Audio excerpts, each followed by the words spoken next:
Now, this is good because it kind of leads into the third question I wanted to talk about, which was what stance do we take towards conventional reality as we experience it, given this argument from skepticism? Yeah. So basically, since my best opinion, my best model for how reality works is indistinguishable to me from how reality actually works, my best opinion on how things work is indistinguishable from the truth, except in retrospect. Okay, so if I have an opinion about how things work, and the opinion, and there's some anomaly which my opinion on things doesn't explain, then I know that the truth and my previous best opinion are actually different things. At that point, they become distinguishable. So basically, I treat my best opinion as truth until there's an anomaly. And then I have to, if I accept the anomaly as true, I must accept that my current model of the universe is insufficient. Okay, well, here's my question to you. Like, how do you define best opinion, or how do you rank order different opinions, given this like radical skepticism? How do you determine what best opinion is? How do you rank order different opinions and say that one opinion is better than another, given this radical skepticism? Whatever appears to have no anomalies, whatever appears to explain all empirical observations up to this point. Basically, I appear to have this memory, and this timeline of things that have happened since I started having a memory, which is when I was, a couple of years old, maybe. And if my model of the universe explains all of the empirical phenomena that I've observed since then I'm cool trusting, basically I'm cool trusting my model of the universe. I'm cool trusting that it will continue working. So you're taking as assumption, as an axiom, that a better opinion is one that has fewer anomalies.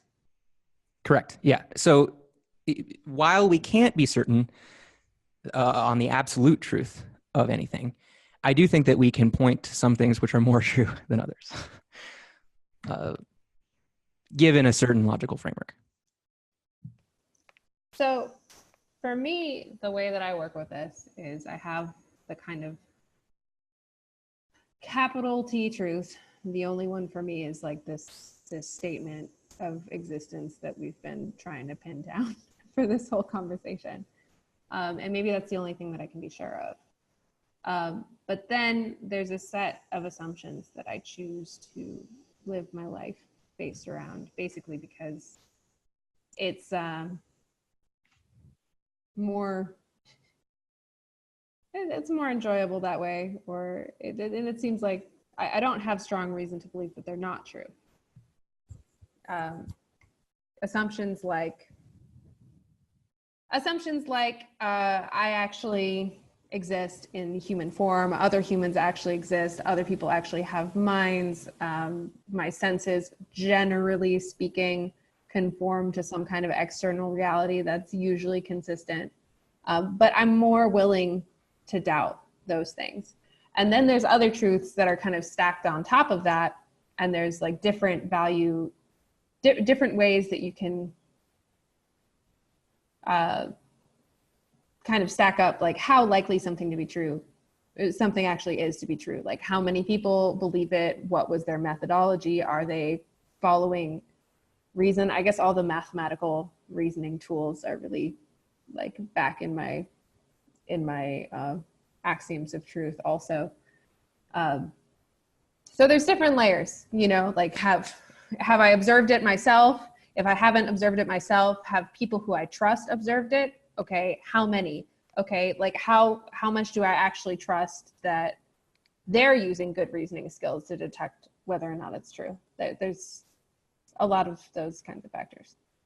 Yeah, so I think you draw an important distinction there, which is that some of your beliefs or some of your axioms are consciously chosen. And I think everybody goes through a process as they're going from being a child to being an adult of essentially questioning all of the unconscious axioms, so questioning all of the things that seem to underpin their reality. We wish everybody would, but I don't think everybody goes through that. Well, I think everybody goes through some kind of disillusionment.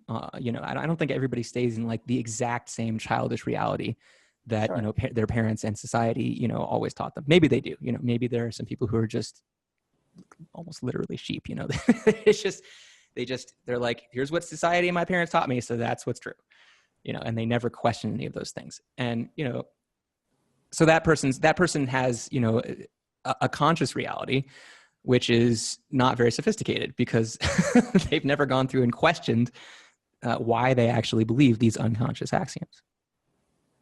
But then I think once you go through that process, you reach sort of a higher level of enlightenment. I generally agree with that perspective, but I would also say that if you spend all of your time questioning assumptions, because there seem to be infinite amounts of assumptions that you could question if you keep digging and digging and digging, you will never really accomplish anything because it will just consume your whole life. Well, So I think at some point there's a balance to be had where you choose some assumptions to live by in order to be able to like achieve concrete things in the world. I guess if you choose to believe in concrete things and choose to value achievement. Well, yeah, I mean, I think if one of your axioms is I exist and, you know, somehow either I define or I derive the truth that I'm a human being with a limited lifespan, eventually you come to the conclusion that, okay, well, actually time is short. And so I don't have infinite time to explore all these anomalies and chase all of these leads,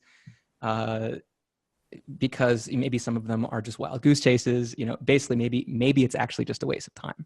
So there needs to be sort of a confidence level where you draw the line and you say, okay, we'll just hold this thing to be true for now until we passively happen upon an anomaly, rather than let's spend all of our time to look for more anomalies. And maybe it wouldn't be a waste of time. It's just, maybe it's a better use of somebody else's time, because if you want to question every single possible anomaly, then you're going to be completely spread out.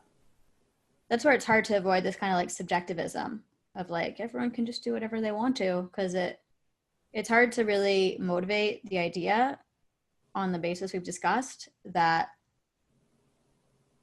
any set of assumptions is any less arbitrary than any other set of assumptions. Like, why should I be like assuming, like, why should one of my axioms be that a belief without contradiction is better than a belief with contradiction? Like, why shouldn't I embrace contradiction? So Pritchard talks about this, even though I disagreed with his specific conclusion. His general conclusion is that, well, some forms of truth are clearly better than other forms of truth or some belief systems are better than other belief systems because some belief systems lead to me being happy and some belief systems lead to me not being happy. So obviously that has to be an axiom. like you have to trust your experience of things in order to believe that. But I would say something similar. I think that you need to choose your values and then align your axioms to those values. Arguing that some values are better than others is very difficult, but there seem to be some that are kind of biologically ingrained in us. Well, and I think what's important to note, which Pritchard completely ignores, is that, you know, my belief system and your belief system don't need to be the same in order for us both to be happy. And actually, it's probably likely that our two belief systems have lots of differences. And it may be somehow very true that I actually have to believe something different from you in order to maximize my happiness. My belief system might make it impossible for you to be happy. Like, what if my belief system is that your dog is an embodiment of Satan and I decide to kill your dog? Right. Yeah, exactly. So that might lead to you being happier, but it certainly wouldn't lead to me being happy. but that's not your belief system and my belief system being, well, okay. You're right. Yeah, okay, I see. So that's a difference in realities, which leads to one party being less happy. Sure. But that's not because my vision of reality is wrong. It's because your vision of reality is wrong. Well, how do we know? Maybe I'm the one that's right and you're the one that's wrong. True. We can only so you're right. We can definitely have conflicting realities. That Yeah. is certainly true.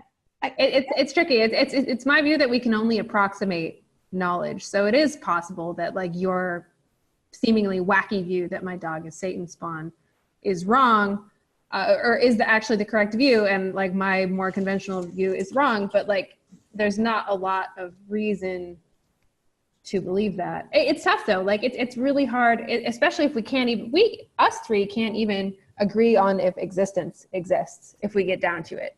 But generally day to day, we operate on certain assumptions, and like there seems to be like some not completely universal, but like semi-common universal values about like how knowledge can be attained. But yeah, if we fundamentally disagree, it's tough, and we can approximate knowledge, but I don't think that I could necessarily convince a person who thought that my dog was Satan's spawn that my dog is not Satan's spawn.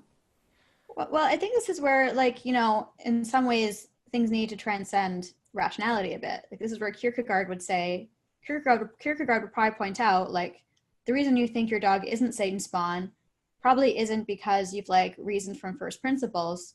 It's because you love your dog, and that's all the argument you need.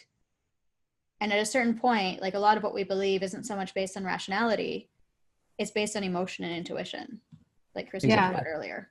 Yeah, but it's very difficult to argue against someone else's emotion and intuition. You can't. Well, okay, yeah. Well, especially because your reality is based on your emotion and intuition.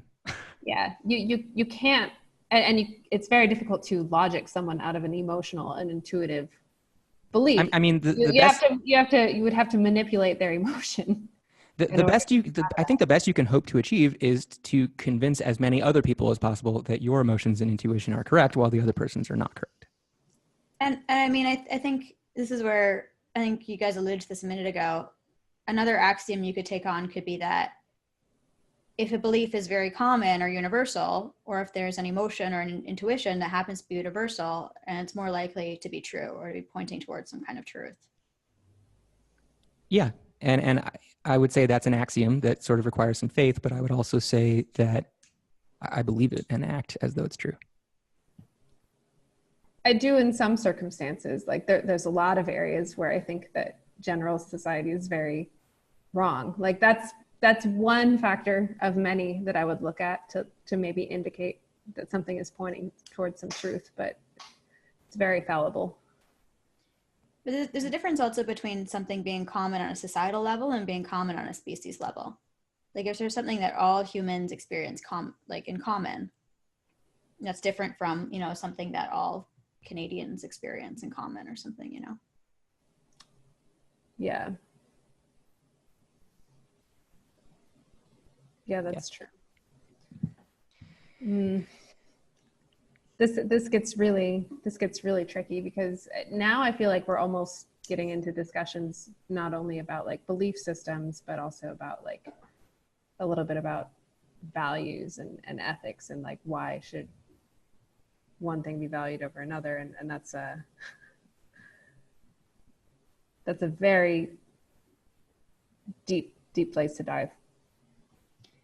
Okay.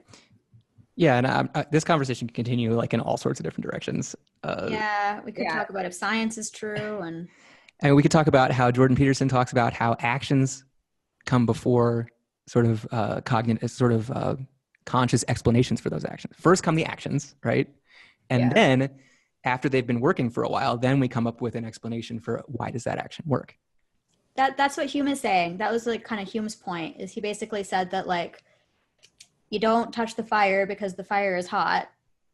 You learn the fire is hot and you stop touching the fire. And then you try to explain to other people a reason why they shouldn't touch the fire. Yeah. So maybe it's a true reason, or, you know, maybe it's not.